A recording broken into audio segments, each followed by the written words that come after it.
Hello, welcome to my channel, Fresh Life with Lily. In my channel, I normally talk about travel, fashion, as well as healthy living. In healthy living, of course, you should have a healthy relationship. And the communication skill is very important to build up a very healthy relationship. Just give you a little background. I am originally from China and my husband is American. So we've been married happily over 20 years.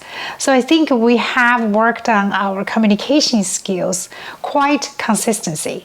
So I have some points I want to share with you, hopefully can help you to improve your communication skill as well. If you're first time to my channel, welcome. Please subscribe or like this topic if you like it. Leave the comments below to see what you think. How is your communication skills? Maybe I can learn from you as well. So let's get started. And my husband is on the video as well, but he might be, asking some questions. So this will be more conversation. Hi, I'm off camera today. Hello. Awesome. Awesome. So first point I want to communicate with you is that when you want to talk about very difficult topics, you need to have other person's permission. Permission doesn't mean you have to permit to talk. Permission means you have to ask that other person if they are ready or they are in the place emotionally to discuss these difficult topics.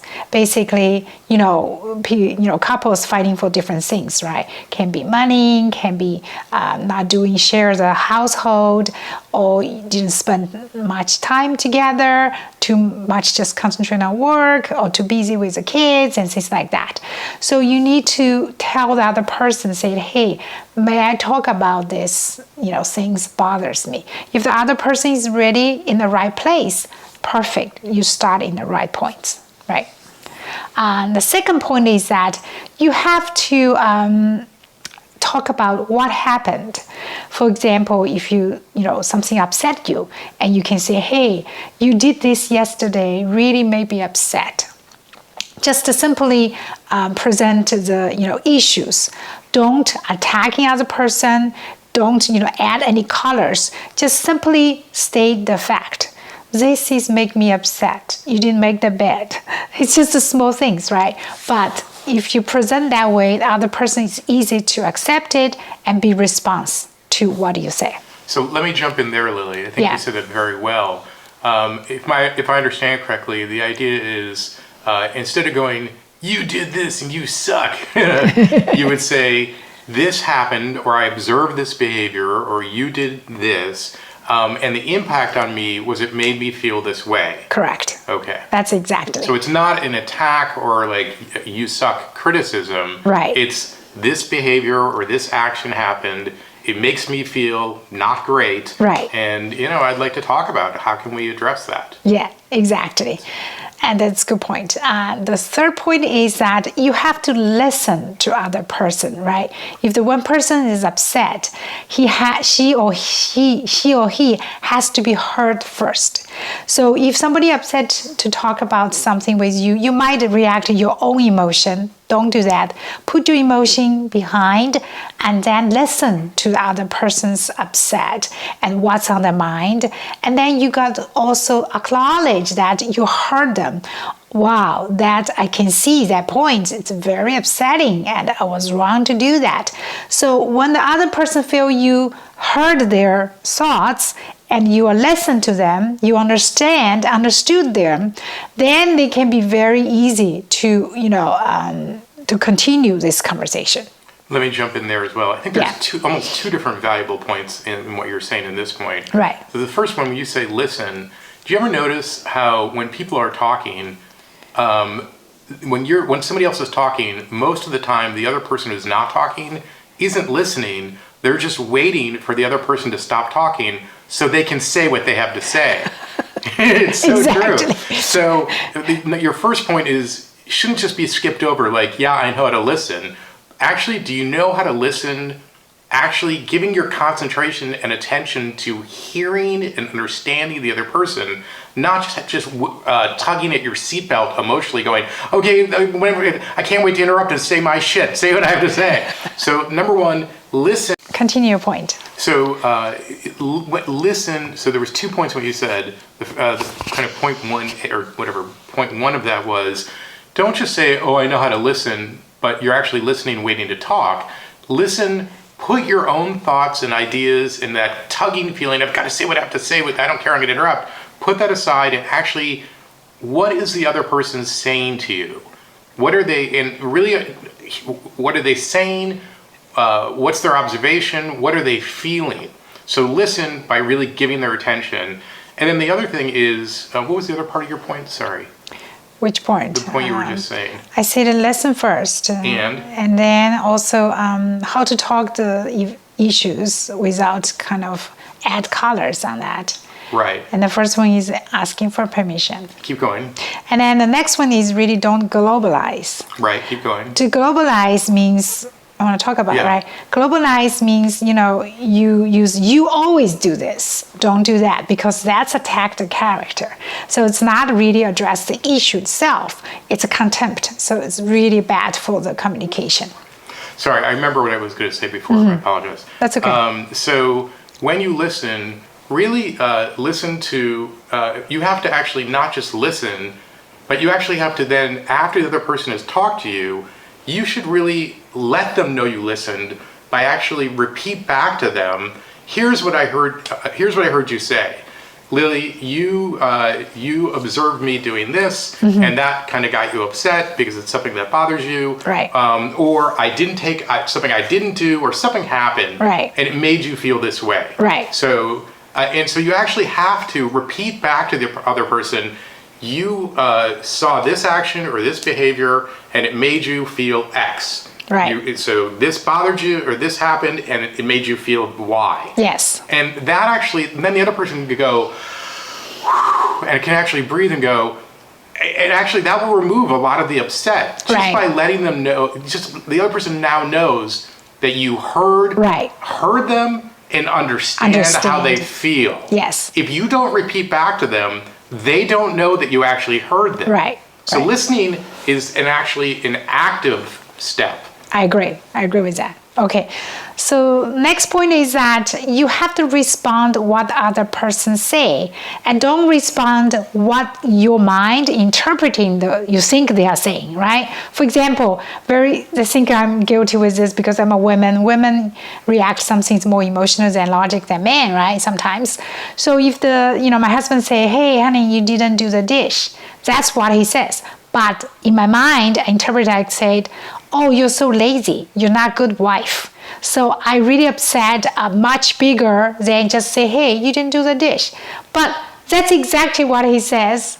That means that there's no indication or bigger issues here, right? So we have to understand that, and we have to react whatever the other person says. I think it's a great example, and that is something that's happened in our relationship. Just as you said, I'll say, "Hey, you didn't do the." I don't really talk about the dishes too much, but this thing, hey, it didn't happen or did happen or whatever, and I got a little upset about it. I'm frustrated. Right.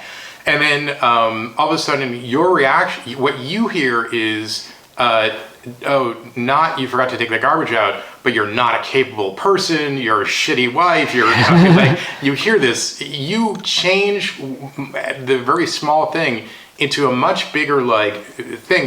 And it actually escalates very quickly, where then your response is either you kind of counterattack, or you change the subject, or you say, "Oh, David, I didn't take the garbage, but you didn't do this."